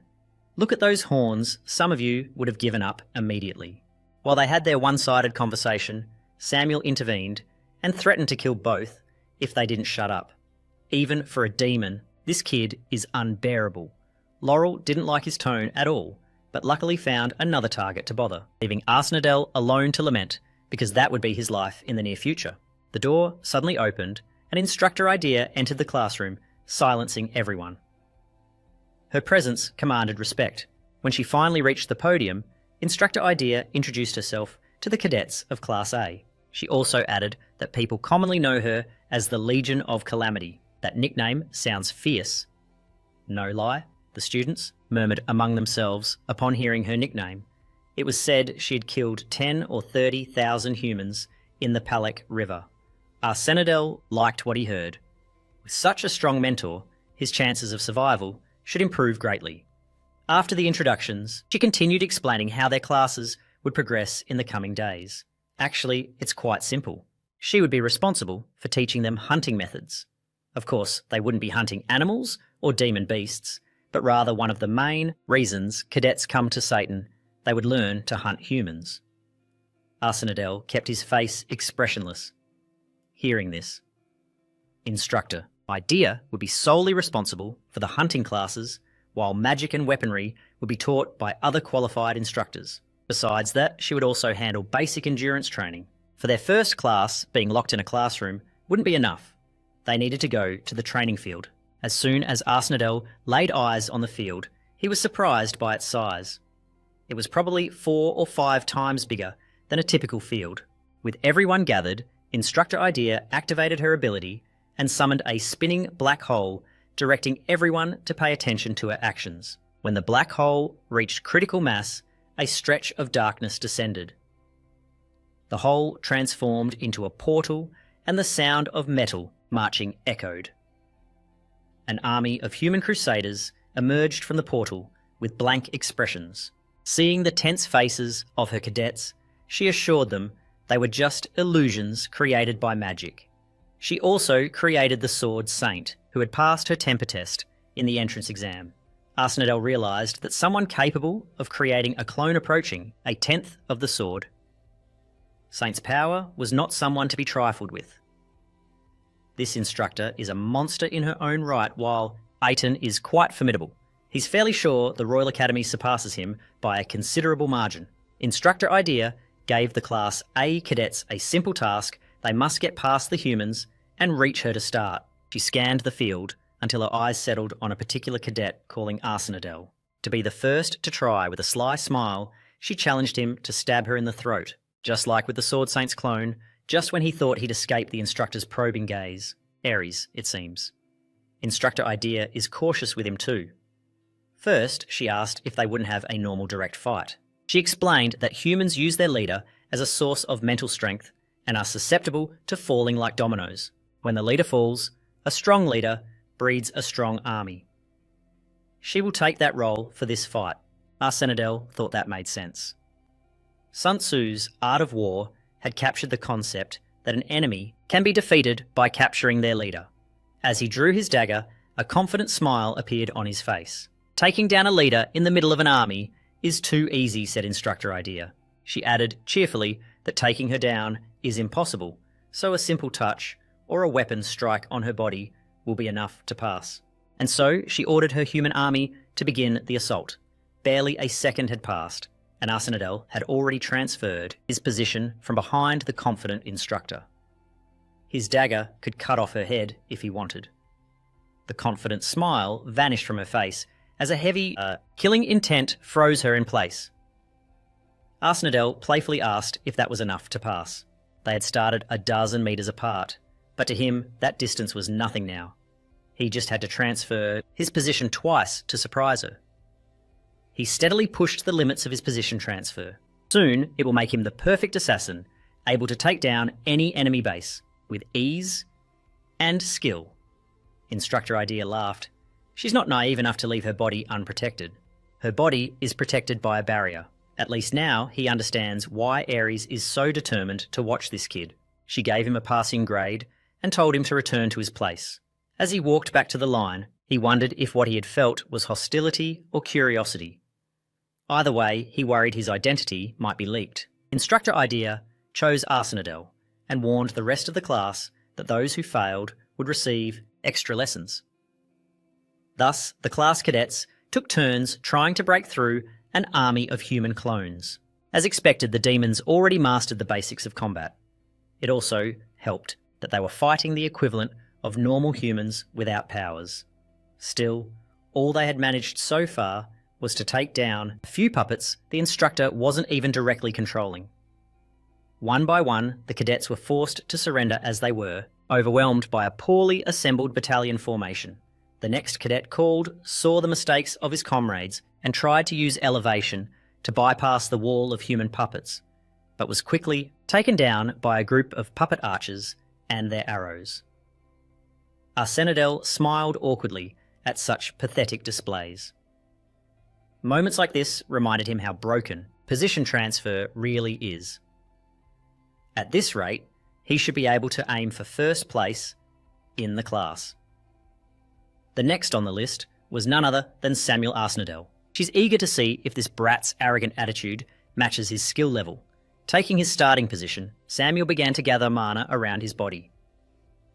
The amount of concentrated mana kept growing until the pressure in the area increased to the level of his boldness. Samuel's mana turned into a whirlwind, spinning with pure destructive power. The other cadets were almost blown away by the scorching wind. Arsenadel watched with amazement as Samuel annihilated the entire human battalion in one strike. It was the first time she'd seen magic at such a high level. Samuel's unique and voracious ability is a monstrous power that can devour everything in its path. Arsenadel thought the boy could take first place in the class for now. But when the dust settled, Instructor Idea appeared unharmed. In fact, she was quite disappointed with this group. Arsenadel expected as much. There's no way an instructor would allow a cadet to take her down. Samuel's attack swept the board, leaving the leader intact. It was an impressive feat that caused a brief moment of surprise. Unfortunately for him, he failed like many others. Samuel was stunned, apparently wanting to appeal the decision, but Instructor Idea simply snapped her fingers and showed why something elemental was useless against her. Behind her was a whole army of human puppets. Once again, she emphasised that if a leader survived, humans would always find replacements to fill their ranks, estimating there must be around 200. Puppets behind Instructor Arsenadel. She couldn't help but think Samuel's magic was impressive, but only for a rookie cadet. The annoying Samuel knew better than to argue, so he smirked and returned to the group. Arsenadel was surprised that the boy could accept such a harsh result, though full of discontent. When their eyes met for a second, Samuel felt his anger rise. The boy's overconfidence in his ability was the root of his failure. If he had focused all that power on the real target, he could have passed the test without trouble. The initial evaluation continued when Idea called another cadet. An arrogant laugh echoed through the crowd. Laurel stepped up excitedly for her turn in the spotlight. The other cadets were sure she would pass. It was only a question of how she would perform against the puppets. Calling the maids who dared to block her way, her arrogant words didn't get the response she expected. Nervously sweating, her haughty words stopped as she realised she couldn't use her skills on the puppets. Desperate, she thought of a way out of that mess. As Arsenadel expected, the lustful one was not the type to fight directly. In the entrance exam, she used her companions as mad servants while staying behind, giving orders like a queen bee. She is practically harmless without servants. Desperate for a solution, she turned her attention to the group of cadets and locked eyes with Arsenadel. With pleading eyes, she asked him for help, but still referred to him as a slave, unaware of the one-sided dynamic. The whole class silently discussed what they had just heard. Arsenadel wasn't going to help Laurel in the first place, but now definitely wouldn't. Tired of her whining Instructor Idea, ordered her army to advance. Laurel stepped back as the puppets surrounded her and began hitting her with punches and kicks. Arsenadel couldn't believe she didn't even bother learning to cast buffs on herself. Everyone watched the puppet hit her for a worryingly long time while she begged for help. While everyone was focused on the beating, Arsenadel's attention shifted. He had just seen one of his companions heal a wound. Healing magic is a power that only humans can use. Given this, it was safe to assume that pink-haired girl must also be half demon. The talent for healing is rare, and a demon who can heal is practically non-existent. Although he didn't remember the girl's name, he made a mental note to find a way to connect with her somehow. Just as he was about to approach her, Instructor Idea asked him to help Cadet. Laurel returned to the classroom now that the test was over. His shyness couldn't have been worse. He would rather try to befriend the healer than take care of a spoiled girl. He crouched down and hit the battered and bruised Laurel on the forehead, calling her useless. Arsenadel repeatedly poked her to wake her up and make her get up. She could endure the punishment, but being humiliated in front of everyone made her feel worse. At least when he called him a slave, he could reply that she was pathetically weaker than one. Before the class ended, Instructor Idea ordered everyone to gather and line up. She had high expectations, but the results were, to say the least, disappointing. Still, today was a good first lesson. It's important for these young people to experience an overwhelming defeat so they can understand their place in the world. It's imperative they see where their faults lie and what mistakes they make. Discovering their limits early is a big step forward. Knowing this allows them to support each other in battle. Arsenidel found it strange that Satan used random class assignments when human imperial schools usually separate students according to their abilities. Instructor Idea touched on the concept of synergy. Despite all today's failures, one student passed the test, standing out from the crowd. Idea gave him a long look, saying she would keep an eye on his progress. Arsenidel thanked her awkwardly. Feeling the burning stares of his classmates on his back, they were finally dismissed and sent back to the classroom for their next class. If the instructors are hostile, so are the classmates. Samuel, in particular, seemed ready to jump him. Arsenidel is worried that at this point, forming his own faction might be nearly impossible, with all the interference from those annoying 7 Deadly Sins boys. After homeroom, the rest of the lessons went smoothly. The next class on his schedule was Theoretical Education. In the theory class, they learned about the history of the demon realm and the general weaknesses of humans. Arsenidel listened carefully. Today, he learned that demons have a body structure almost identical to humans, and that hitting certain parts of the body causes the same level of pain. Next time, there will be a test, so the instructor reminded them to study. It was surprisingly normal. However, Arsenidel found it tedious going through school since he had already lived it in his past life. It's only the first day, but he already feels defeated, just like in his previous life. He has no friends to talk to after class. Speaking of friends, there's a girl he's been trying to connect with, the pink-haired lady who has healing powers.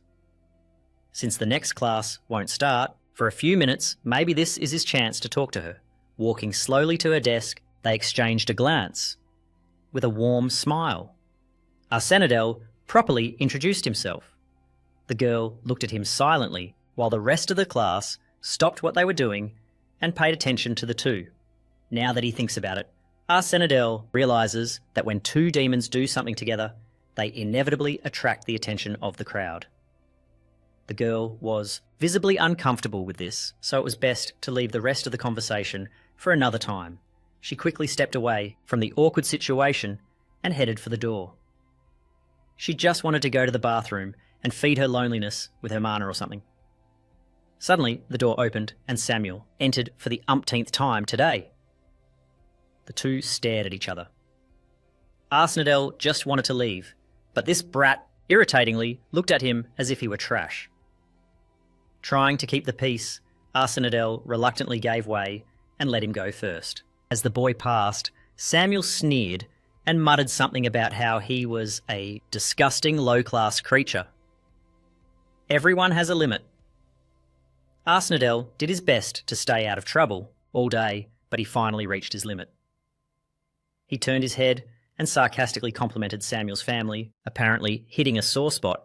Samuel unleashed his foul aura and asked him to repeat what he just said.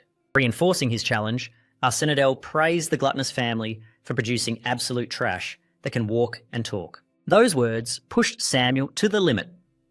Although, to be fair, it doesn't take much to provoke him and unleash his uncontrollable rage.